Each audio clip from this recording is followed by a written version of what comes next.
It is only move 14, and right here, Daniel Naroditsky sacrifices the knight on b5, leaving Magnus Carlsen completely shocked. Alright, in the game, Daniel playing as white in this crazy online blitz game, which happened today on July 24th, 2025. I guarantee you've never seen this game right here. Daniel playing as white, plays 1e4, best by test, and Magnus 1c5. The very, very sharp Sicilian defense. Now, knight f3, and Magnus here, he typically goes knight c6 in the Sicilian. However, instead in this game, he plays the move e6, heading for potentially a Kan or a Taimanov or some other combative Sicilian line. Now here, Daniel, d4 is the move, breaking in the center. So far, so good. C takes, knight takes, and then here, Magnus, a6 is the move. He plays this quite a bit as black. The Sicilian Kan, it's a very flexible and very difficult line for both sides, really. All right, Daniel, how does he want to play this line as white? The main moves here are bishop d3 and c4. However, instead, he plays the move knight to c3. Now, the one drawback of this move, it does block the c pawn. And a lot of these lines, white here, he wants to go either c4 right away or bishop d3, intending a later c4, aka the Naroditsky bind. Instead, knight c3 played in the game. Also a pretty solid move. It does block the c pawn, but white gets very fast development, so not a bad line by any means. Now, Magnus, b5. That is the typical Kan Sicilian line here. Black expanding on the queen side, intending bishop b7, pressuring e4, and so on. And it looks kind of weird. So far, black here, basically only moving his pawns, not really doing anything else. However, black does have his ideas. All right, Daniel, bishop d3. The best square for the bishop. So far, so good. And now here, Magnus, the main move for black is going to be bishop b7. Developing, pressuring e4, and so on, but instead he plays the queen move, the second strongest move here, queen to b6, pressuring the knight on d4. Now, this knight is hanging. Because this diagonal is not opened up, there are no queen takes, bishop b5, check ideas that would not hit with check. Therefore, the knight is hanging, and white does have to do something about the defense. Now, technically you can go, for example, bishop b3, but then bishop c5 for black is quite annoying. Instead here, knight b3 chosen in the game. It's a good move. You retreat the knight, get it out of the way of the attack. The only drawback is the knight is slightly less active on b3 versus d4, so it's a trade-off, a decent move. And black here actually goes back to the c7 square. Queen c7 played in the game. Now, why did black do this? Obviously, Magnus, he's got his ideas. The only reason it went to b6 here is to drive back this knight. So, queen b6 played, driving back the knight, but then once it goes back to b3, the queen no longer is much on b6, and in fact, the queen is vulnerable to a bishop e3 idea attacking the queen. Therefore, here, queen c7 played in advance, retreating and getting out of the way of any sort of bishop e3 nonsense from white. Now, here, white's got a variety of moves. How does Daniel want to play this? Well, castling makes a lot of sense for white. It's a very natural move. But instead, Daniel here plays the other big idea, queen to f3. Now, this move is quite dangerous, and it has many different ideas. One of them being bishop f4, trying to capitalize on the new placement of the queen on c7. So Daniel here being absolutely relentless in this game. And Magnus, he does go bishop b7, and now Daniel, bishop f4, immediately targeting the queen on c7, a very strong move. And now how does black want to defend? Technically, you can go e5, blockading on this diagonal, but then e5 is super weak, as is d5, and so on. Overall, e5 is not a move you want to play as black here. So instead, Magnus, in the game, d6 was played. Now, this move's also not the most fun move to play. It really cuts down on the flexibility of a lot of your pieces. However, it sort of was forced here from black. Now, Daniel, he's got a couple of ideas. You can castle short here or long. And which one does Daniel go for? Does he play it safe and castle short? Oh no, he castles long. And now already on move 10, we have an insane position. White castling queenside, black likely castling kingside, but for now, his king is completely stuck in the center of the board. Okay, here we go. Magnus, knight f6, pressuring e4, good move. White, king b1, sliding the king off the c file, a good idea. It was quite vulnerable on c1, on this diagonal, on the c file, and so on. Now here, Magnus, knight b, d7, a typical move in this line, a very good placement for the knight. The point being, the knight controls e5, also c5, and knight c5 ideas could be important later in the game.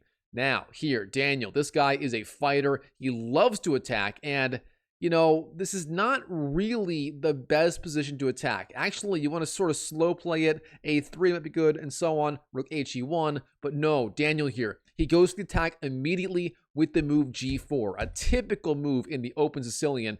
However, right here, not necessarily the best idea. It is a little bit premature. Now, White's idea, obviously, is to go g5, chasing back this knight. Oops, my computer fell off here. Chasing back this knight here. Live take here, and obviously h5 is not available as the queen controls that square, but neither is d7. That is the typical square for that knight. So what is black going to do here? Well, Magnus, he finds a very strong way to organize his pieces. He jumps in, knight to e5, pressuring the queen like this. Now, the queen has to go somewhere, and the big question is, where will the queen go? Well, it turns out g2 is the best square, g2 here. Instead, queen g3 played in the game, also a decent square, pressuring e5, defending g4, and so on. However, here, Magnus, he finds the brilliant idea, simply b4, pushing back this knight. And here is the problem with queen g3 over queen g2. If you went queen g2 right here, then after b4, the knight could move to say a4, and e4 would still be defended twice by the bishop and the queen. However, with the queen on g3 instead, after b4, if you move the knight, then the pawn on e4 falls, as there's only one defender versus the two attackers. So White here, what can he do? What can Daniel do to keep the game going, if not turn tables on Magnus? I mean, if you saw the intro to this video, you know what's happening. No time for a puzzle. Here, Daniel, knight to b5, the clean knight sack. And yes, Chess YouTube, this is a clean knight sack. Don't even try to argue this one with me in the comment section below. I mean, try if you want, but I'm sticking to this. A clean sack of the knight. Now here, what is the idea? It's very simple. If black takes the knight, bishop takes b5 is the response, and white is suddenly opening up lines of attack against the black king. Keep in mind, the black king here still stuck on the e8 square. All right. Magnus, he takes the bait. A takes b5, and then bishop takes e5, winning this knight first. Black takes back, and then finally taking on b5 like this. Now let's slow down and do inventory. What the heck just happened? What is going on here in this position? It's very simple. White here gave up his knight for one single pawn. However, that is not the end of the story. Of course, black's pawns on e4, e5, and e6 are quite weak. Black's king is weak, b4 is weak, and so on. Therefore, Daniel, he might have some decent compensation for the pawn. All right, now black, of course, his king, it's under attack. He's got to do something about that. So, bishop c6 played in the game, blocking the attack. Now, here, Daniel, how does he want to proceed? Obviously, there are a lot of ideas here. Shockingly, there is the move. I mean, you know what? Good time for puzzle right here. Pause the video and try to find the best move for Daniel. This one will blow your socks off, I guarantee it. You will be dry heaving once you see this move in action. That's my one hint for you. The move here for white, believe it or not, is queen takes e5, a queen sack, and I do want to show you this one line. No, it didn't happen in the game, but it's so beautiful. The idea is queen takes e5. If the queen takes, you take the bishop and then the rook, and you get the rook, the bishop, the pawn for the queen, and the game continues. But instead, in the game, Daniel playing it a little bit safer, queen d3 played in the game, and I quite like this. Personally, I absolutely hate the idea of giving up my queen in chess. I mean, I know it's sort of a beginner idea, but whenever I sack my queen for a rook and a bishop and a pawn, or 3 minor pieces, or whatever else, I always lose the game. So I just don't do it myself. And of course, white here, he is sort of playing for the attack. So keeping the queens on the board makes a lot of sense. All right, Magnus, bishop e7, finally getting ready to castle on the king side. I mean, it's move 17, and finally he's getting around to it. So don't try this at home. If you're a beginner, please castle before Move 17. You are not the GOAT. Don't even try it. All right, queen c4 played in the game. Pinning, or actually not pinning, but piling up pressure on the pin piece, that being the bishop here. Of course, if the bishop moves, if it captures on b5, then the queen on the c7 square falls as well. So Magnus here in a little bit of pressure. How does he respond? Well, he stays cool, calm, and collected. Rook c8 is the move, defending the queen and therefore renewing the threat on the bishop on the b5 square. Now, Daniel, this guy is all in. If it's poker, literally all his chips are on the table. He's already sacked the knight on b5. Therefore, the only thing left to do is to continue the attack all the way through to the end. So, he jumps in, knight to a5, pressuring the bishop again. Now, Magnus, of course, how does he want to respond? Of course, the knight on a5 is hanging right now, and you can take it. However, if you do that, you release some of the defense of the bishop on c6, and therefore white could take it with check, leading to nasty complications. But Magnus here, this guy, he calculated everything out until the end. He takes the knight. He's allowing white to capture on c6 like this.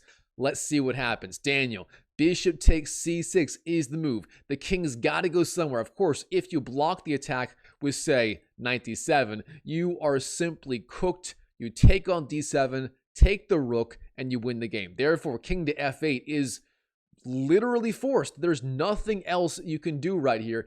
That is about it. But now, Daniel, the attack continues. g5, attacking the knight. Of course, e4 is defended. Therefore, you've got to go back to, say, e8 or h5. Neither of those squares are very attractive. Which one does Magnus go for? Well, knight to h5 is the move. And by the way, I want to point out, we're like 21 moves in. Both sides have only wasted 1 minute roughly on the clock. Really astonishing how fast these two players play while still being so accurate. Really incredible stuff. All right, now Daniel, how can you continue the attack? Of course, d8 is more than covered. There's no infiltration on that square at all. But if you don't infiltrate there, how do you pressure the black king? Honestly, I'm not so sure.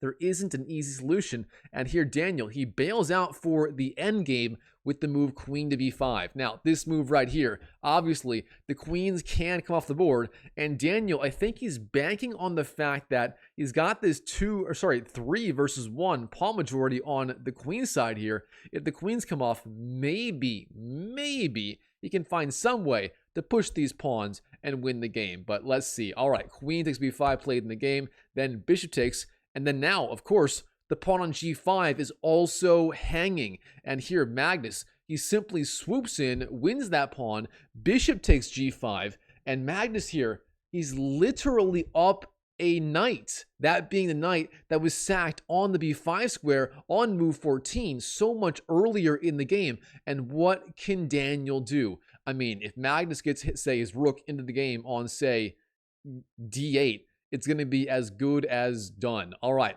rook d7 played in the game. Daniel trying to find some way to stay active, but now Magnus, knight to f6, dropping back with the knight, pressuring the rook and the pawn on the e4 square. A very, very solid move. All right, here, Daniel, rook b7, sliding over, but giving up that pawn on e4. Daniel is literally beyond all in. He's got to checkmate black, or he will lose the game right here, right now. So, rook d1, there's nothing else. Landing at the rook on the open d file, and the idea might be, for example, rook d7, then taking on f7, and somehow you mate the black king, somehow, some way. But here, Magnus, knight c5, attacking the rook, also guarding d7, stopping any sort of rook d7 nonsense. All right, Daniel, rook a7, he slides over, keeps the rook alive for now. But now Magnus, h5, the alpha 0 h-pawn enters the game, a strong move, pushing the pawn, and the idea is you want to activate this rook on the h-file, maybe on h6, then f6, and so on, and black here is going to bring his last remaining piece into the game. It's not looking good. All right, Daniel, a4, expanding on the queen side. This guy's a fighter. He's fighting till the very end. Now, b takes a3, and now b4, very creative. Of course, with the pawn on a3, there is no en passant, as there would be with the pawn on a4. So, the knight here, it's got to move somewhere in the game. Knight d4 chosen, and now, of course, black is threatening the very simple fork knight to c3. And what can white do to stop the attack? It's not so obvious. Here, rook d, d7 chosen in the game, of course, pressuring f7. But now Magnus, the final move of the game is going to be simply knight to c3 check. And in this position, Daniel Naroditsky, with 1 minute left on the clock, he resigns on the spot to Magnus. And here's why. What can you do? You can't go to b2, the pawn controls that square. You can't go to a2, the knight controls that. You can't go to c1, the bishop controls that square. All you can do is king to a1, and from there, black can simply, take on b5, push a2, whatever he wants to do, and black is going to win this game. Even rook h7 guarding g7 is actually, that could be even better. Either way, black here is just completely winning. And for that reason, Daniel, he is forced to resign on the spot. His insane knight sack on only move 14, following up short in this game by just a little bit. All right, Chess YouTube, hope you enjoyed the video. If you did, comment down below what you thought of this insane knight sack by Daniel. I feel like Daniel and Magnus have the best blitz games out of like anyone. These two guys, when they play, they just make a pact to play the most ridiculous attacking games you could ever imagine, and this one was no exception. So hope you enjoyed it. If you did, smash that like button, comment down below what you thought of the game, and as always, I wish you the best of luck in your chess improvement journey in 2025 and beyond. And by the way, real fast, I literally, like a minute ago as I record this, just released my new Italian opening course for white. If you want to learn the Italian opening for white, I now have the Italian opening and the Roy Lopez opening, and every single week I'm dropping 1 or 2, if not 3 new courses on new openings for you guys in my free community course. So go to school.com/chessmindset. The course is there. I'll welcome you. I'll onboard you, and you get the free courses for free, downloadable PGN files, online analysis files, everything included. So check it out, and I'll see you in the next video.